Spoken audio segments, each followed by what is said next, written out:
Hello दोस्तों, स्वागत है आपका अपने ही चैनल साफिक विस्पर्स पर। तो आज हम कहानी कंटिन्यू करेंगे जिसका नाम है लायरा और वेन की कहानी। तो आगे बढ़ते हैं। शाही दावत वाले उस बड़े हॉल का माहौल आखिरकार इतना भारी हो गया कि वहाँ सांस लेना भी मुश्किल होने लगा। एक तरफ वो लालच और मतलबी दरबारी बैठकर नफरत से भरी साजिशें बुन रहे थे और दूसरी तरफ वेन चुपचाप अपने शराब के बढ़ते शिकंजे को झेल रही थी। ये सब देखना लायरा के लिए किसी धीमी और तड़पा देने वाली सज़ा जैसा था। जैसे ही दरबारियों का ध्यान दो सेनापतियों के बीच हो रहे एक ज़ोरदार बहस की तरफ गया, लायरा ने मौका देखकर डार्क लॉर्ड के बगल वाली सीट चुपके से छोड़ दी। उसने हॉल के किनारे बने भारी कांच के दरवाज़ों को ढकेला और बाहर आ गई। सिटाडेल की नुकीली चट्टानों के बीच ठीक थोड़ा सा ऊपर बनी एक विशाल काली बालकनी पर आ गई।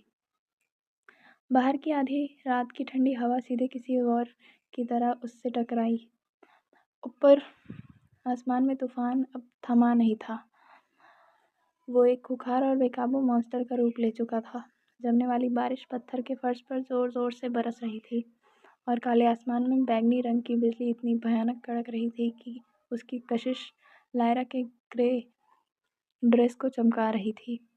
लायरा पत्थर की रेलिंग के बिल्कुल पास गई और उस भीगी बर्फीली रेलिंग को कसकर पकड़ लिया, जबकि तेज चलती हवा उसके बालों को उसके चेहरे पर उड़ा रही थी। लायरा की एक कांपती हुई सांस निकली और आखिरकार उसके आंसू गाल से बहकर उन ठंडी बारिश के पानी में मिल गए। वो अंदर से बहुत ज़्यादा डरी हुई थी। वो जब जब वेन को देखती, जब जब वो डार्क लॉर्ड की उस मदहोश कर देने वाली गर्मी के करीब खुद को नहीं रोक पाती, जाने से खुद को नहीं रोक पाती। वो असल में वेन की आत्मा को खा रहे उस पैरासाइट को और ताकत दे रही थी। अचानक बालकनी पर हवा का दबाव और कशिश बहुत तेज़ी से बढ़ गई। तापमान इतनी तेज़ी से गिरा कि गिरती हुई बारिश की बूंदें पत्थर के फर्श को छूने से पहले ही बर्फ़ के छोटे और नुकीले दाने में बदलने लगी। लायरा को पीछे मुड़कर देखने की ज़रूरत भी नहीं थी। वो अच्छे से जानती थी कि इसके पीछे कौन आया है। कांच के दरवाजे वापस बंद हो गए, जिससे अंदर चल रही दावत का शोर आना बंद हो गया। कड़कती हुई बिजली के बीच किसी के कदम रखने की धीमी और भारी आवाज़ गूंजी। वेन उस खुले तूफान में बाहर आ चुकी थी। उसने अंदर पहना हुआ अपना कोट उतार दिया और अब वो सिर्फ चमड़े के कवच में थी। उसकी छाती पर बनी हुई चांदी की लकीरें अजीब तरीके से चमक रही थी। उनकी वो अजीब धड़कन सीधे ऊपर आसमान के तूफान से मेल खा रही थी। तुम मेरा साथ छोड़कर बाहर आ गई लिटिल बर्ड। वेन की गहरी और भारी आवाज़ उस तूफान के शोर के ऊपर गूंजी। वो आवाज़ बहुत सहज थी, फिर भी उसमें एक छुपा हुआ डर और घबराहट साफ महसूस हो रही थी। इससे पहले कि लायरा 2 कदम पीछे हटती, वेन ने उनके बीच की दूरी को ख़त्म कर दिया और उसके बिल्कुल करीब आ गई। वो लायरा के ऊपर इस तरह खड़ी ऊपर मतलब उसके पास इस तरह खड़ी हुई कि उसका लंबा शरीर उस छोटी लाइब्रेरियन के लिए तेज़ बारिश को रोकने वाली ढाल बन गया। वेन के लंबे चांदी जैसे बाल उस तेज़ हवा में बेकाबू होकर उड़ रहे थे, जो सफ़ेद संगमरमर जैसे तराशे गए उसके चेहरे को और भी गंभीर बना रहे थे। लेकिन उसकी बैंगनी आँखें डार्क हो चुकी थी, जिनमें एक गहरा और डरा हुआ अकेलापन तैर रहा था। सारे जागीरदार आपको ही देख रहे थे, लायरा ने बहुत ही धीमी और कांपती आवाज़ में कहा, और उसने खुद को मजबूर किया कि उसकी उस जलती हुई बैंगनी आँखों में देख सके। मैं एक साधारण लाइब्रेरियन हूँ वेन। अपने पूरे दरबार के सामने इस तरह मेरा हाथ पकड़कर आप उन्हें अपनी ताकत पर शक करने का मौका दे रही हैं। आप उन्हें अपनी कमज़ोरी दिखा रही हैं। तो उन्हें देखने दो। वेन के मुंह से एक गुस्से भरी फुसफुसाहट निकली। उसकी आवाज़ में वही खतरनाक और डरा देने वाला दोहरा गूंज वापस आ गया था, जो उसके जज्बात बेहद बढ़ने पर हमेशा आ जाता था। उसने अपने दोनों हाथ आगे बढ़ाए और लायरा के दोनों तरफ उस पत्थर की रेलिंग को कसकर पकड़ लिया, जिससे लायरा पूरी तरह से उसकी छाती और रेलिंग के बीच फंस गई। उन्हें साजिशें रचने दो। मैं इस पूरे साम्राज्य की सबसे बड़ी शिकारी हूँ, लायरा। मुझे इन भेड़ों की राय से कोई फ़र्क नहीं पड़ता। वेन नीचे झुकी और ओजोन की खुशबू से भरी उस गर्म सांसें लायरा के ठंडे पड़ चुके गाल को छूने लगी। लेकिन तुम रो रही थी। तुम मुझे इस तरह क्यों देख रही हो, जैसे मैं कोई लाश हूँ? लायरा का दिल सीने के भीतर बहुत तेज़ी से धड़क रहा था। उसने वेन के जबड़े की उस ढलती हुई लकीर को देखा। उसे वेन की त्वचा से निकलने वाली सीधी गर्मी का पूरा एहसास था।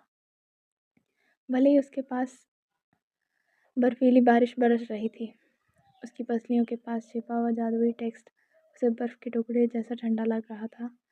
वो वेन को सच नहीं बता सकती थी कि उनका ये गहरा होता प्यार ही असल में उस श्राप की उम्र बढ़ा रहा है। क्योंकि आपको मुझसे प्यार नहीं करना चाहिए। लायरा का गला रूंध गया और उसकी आंखों की जिद एक गहरे दर्द में बदल गई। हम जितने करीब आएंगे ये उतना ही बदतर होता जाएगा। प्लीज़ वेन, मुझसे दूर हो जाइए। तभी ऊपर बने ऊंचे टावर पर बैंगनी रंग की एक बहुत तेज़ बिजली कड़की, जिसने वेन के उस बर्फीले चेहरे पर आए गुस्से और गहरे आदर के भाव को साफ दिखा दिया। वो पीछे नहीं हटी। इसके बजाय उसने रेलिंग से अपना एक हाथ उठाया और उसकी लंबी उंगलियां लायरा के सिर के पिछले हिस्से को थामने के लिए आगे बढ़ी। उसने लायरा को एक बेहद मजबूत और हक के साथ वहीं रोक दिया। मैंने तुम्हें पहले भी एक बार कहा था, वेन ने धीरे से फुसफुसाया और उसके होंठ लायरा के कांपते होंठों के बेहद करीब आ गए। तुम्हारे बिना इस अंधेरे में ठंड से ठिठुरते हुए जीना अब वैसी ज़िंदगी नहीं है जिसे मैं कबूल करूँगी। अगर तुमसे प्यार करने का मतलब मेरी आत्मा का जलकर राख हो जाना है तो मुझे जल जाने दो। उस तूफान के शोर के बीच उनके बीच की बची कुची दीवारें भी पूरी तरह ढह गई। वेन थोड़ा और नीचे झुकी और उसने अपने बीच की बची हुई जरा सी दूरी को भी ख़त्म करते हुए लायरा के होठों को पूरी तरह से चूम लिया। ये किस उनके कमरे की उस शांत हिफाजत से बिल्कुल अलग थी। ये बहुत गहरी, भारी और एक अजीब सी बेबसी और भूख से भरी थी, जो उनके आसपास चीख रहे उस तूफान से पूरी तरह मेल खा रही थी। वेन का स्वाद ठंडी बारिश, मीठी विंटर वाइन और बिजली की तीखी कशिश जैसा था। उसने लायरा को खींचकर पूरी तरह से अपने शरीर से सटा लिया और अपनी बाह को उसकी कमर पर कसकर लपेटते हुए उसे उस गीले पत्थर के फर्श से थोड़ा ऊपर उठा लिया। लायरा के मुंह से वेन के होठों के बीच की एक हल्की सी सिसकी निकली, लेकिन वो पीछे हटी नहीं। उसके हाथ अपने आप वेन के कवच के गीले चमड़े को कसकर पकड़ने के लिए उठ गए और उसकी उंगलियां वेन के लंबे चांदी जैसे बालों में खो गई। उसने उस डार्क लॉर्ड को और करीब खींच लिया, जब तक कि उनके बीच की जरा सी भी हवा बाकी ना रह गई हो।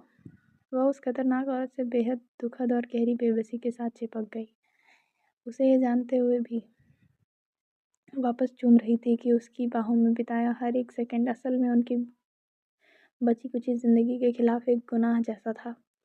जब वेन ने आखिरकार उस किस को रोका तो उसका माथा लायरा के माथे पर भारी होकर टिक गया और दोनों उस बिजली से भरी हवा में तेज सांसें ले रहे थे। वेन की बैंगनी आंखें पूरी तरह खुली थीं, जिनमें एक ऐसा गहरा प्यार था जो डरा देने की हद तक देखा था। तुम मेरा सहारा हो लायरा, वेन ने अपनी गहरी और भारी आवाज़ में कहा, जो उस तूफान के शोर के बीच थोड़ी कांप रही थी। मुझसे कभी दोबारा दूर जाने के लिए मत कहना। लायरा ने अपनी आंखें कसकर बंद कर ली और अपना चेहरा वेन की भीगी हुई गर्दन में जोर से छुपा लिया, ताकि वो अपनी रूह को चीर रहे उस तीखे दर्द को छुपा सके। उसने वेन को जितनी ताकत से हो सके उतनी ताकत से अपनी बाहों में भींच लिया और वेन के साथ मिले उस उधार के खूबसूरत समय में उसने खुद को पूरी तरह सौंप दिया, जबकि उनके ठीक ऊपर सिटाडेल ऑफ स्टॉर्म्स का तूफान जैसे उनके इस प्यार पर अपनी मंजूरी की मुहर लगा रहा था।